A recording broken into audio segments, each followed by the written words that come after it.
Did your June LSAT score totally throw you for a loop? You might have been crushing your practice tests, thinking to yourself, this is it. I'm finally going to hit 170 plus. Then you logged in, saw your score, and your jaw dropped to the floor. You might be thinking, what happened? Did LSAC mess up the June LSAT scores? Did someone at LSAC headquarters spill coffee on the scoring machine? If you're scrolling Reddit or law school forums, it's easy to think so, but today, I'm going to show you exactly why that panic is overblown, and more importantly, what you can do if your score isn't where you want it to be. Today, I'm going to share with you the real reasons why everyone's freaking out about the June test, why LSAC probably didn't mess up, and how to stop obsessing over conspiracy theories, and how to bounce back and crush your next attempt so you can finally start picturing yourself in that top law school. First, for those who don't know me, my name is Steve Schwartz. I've been teaching the LSAT since 2005, and I personally raised my own score from a 152 to a 175. So if you think scoring in the 170s is impossible, trust me, I've been there. And over the years, I've helped thousands of students improve their scores, and I've seen more LSAT disasters than I can count. From I bombed it to I had the flu on test day, I've heard every story. The bottom line, there is always a way to bounce back and crush the test. No meltdown is too big. No conspiracy theory too viral. Let's talk about why your score might have taken a nosedive and how you can get back on track. So, did LSAC actually mess up? Let's get something straight. LSAC rarely makes mistakes. They've got more quality checks than you can imagine.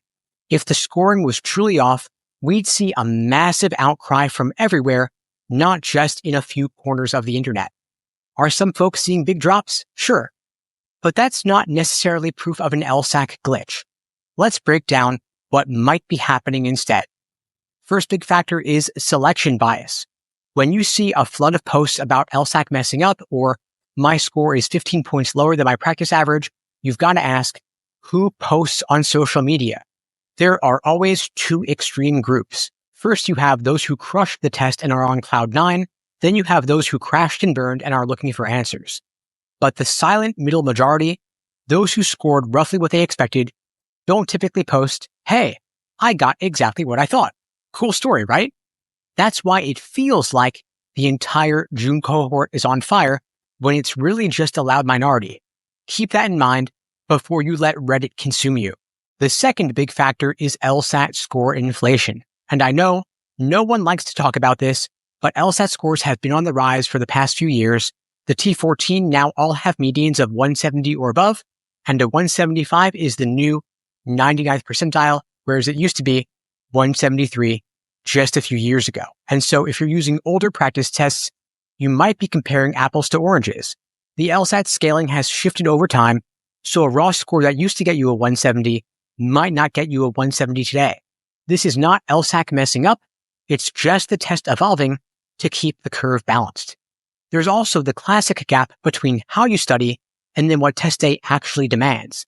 Ask yourself, did you do several full-length timed exams with zero distractions? Or did you always take the tests under the easiest conditions, like taking breaks whenever you wanted? Or did you skip sections you felt pretty good about, focusing only on hard questions? Those small differences add up. The LSAT test day itself is a marathon, 4 sections, strict timing, possible tech hiccups, a proctor who interrupts you. You get the picture. You might have felt confident, but your prep conditions could have set you up for a shock when the real test day rolled around. So let's talk about what to do if your June LSAT score flopped. First, you've got to decide if retaking makes sense. Remember that law schools only focus on your highest LSAT score, so there's really no downside to a retake. It might actually be your best shot at boosting your odds of getting in. You can still take the LSAT and apply at the beginning of the cycle in the fall. But when you're retaking, you've got to redesign your entire prep strategy. Don't just try to study harder. That would be lazy advice. Instead, study smarter. First, identify your specific weak areas. For example, are you missing inference questions in logical reasoning? Or is reading comp taking you too long? Then you want to recreate the real test conditions, full-length timed exams, 4 sections, a single break in the middle, no phone, no Netflix in the background. You also want to track your progress meticulously. Keep a log of your question types, time per section, your accuracy rates, because if you're not measuring it, you can't fix it. And remember, the LSAT is a test of endurance. If you've only drilled individual 35-minute sections, you're in for a rude awakening on a 4-section official test. Do the entire thing in one go, including that 4th extra unscored section. It's not fun, but it's how you'll crush it on game day. Look, I'm all about spending your time and energy on things that actually pay off. But slamming your head against the wall over your June LSAT score does not pay off. Controlling your next move does, though. One of my students, Michelle, got a 156 on her official LSAT, and she was devastated, thinking, I'm done. Maybe law school just isn't for me. So we rebuilt her entire approach, simulating real test conditions, focusing on strategic pacing, and hammering her weak spots. On her retake, she hit a 166. That's a 10-point jump, and that gave her offers at multiple top 20 law schools with significant scholarship offers. And if that's not a return on investment, I don't know what is. Now, I want you to have that same transformation. If you're sick of second-guessing your study plan or feeling paralyzed by your low score, my team and I would be glad to help you out with our personalized LSAT coaching programs. You could check out the links below to book a call. We'll cut through the nonsense, design a personalized plan just for you, and help you see results fast. Now, to move past that disappointing score, first, of course, take some time to acknowledge the pain. It's okay to feel bummed out, but give yourself a strict timeline, maybe 48 hours to vent, then move on. Second, reframe that low score as feedback. It just means there's a gap between what you know and what success on the LSAT requires. Find that gap, then close it. Third, celebrate those mini victories. Maybe you did improve on logical reasoning, or you did manage your test anxiety better. Recognize those wins because they're the stepping stones to getting a higher score next time around. Finally, stay accountable. Whether it's a study partner or a coach, make sure someone's giving you feedback and keeping you on track. Now, to make all of this easier, I've put together a free, easy LSAT cheat sheet that outlines my top strategies for time management, mental endurance, and accuracy.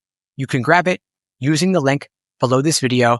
Think of it as your quick start guide to effective LSAT prep on a retake, potentially. No fluff, just proven tactics. Again, it's 100% free. And so now that you see what's actually going on with these June LSAT scores, it's time to stop dwelling and start doing. If you're still convinced LSAC somehow messed up, you're wasting precious time and mental energy pointing fingers at them. Flip the script and focus on what you can control, like your practice, your strategies, and your mindset.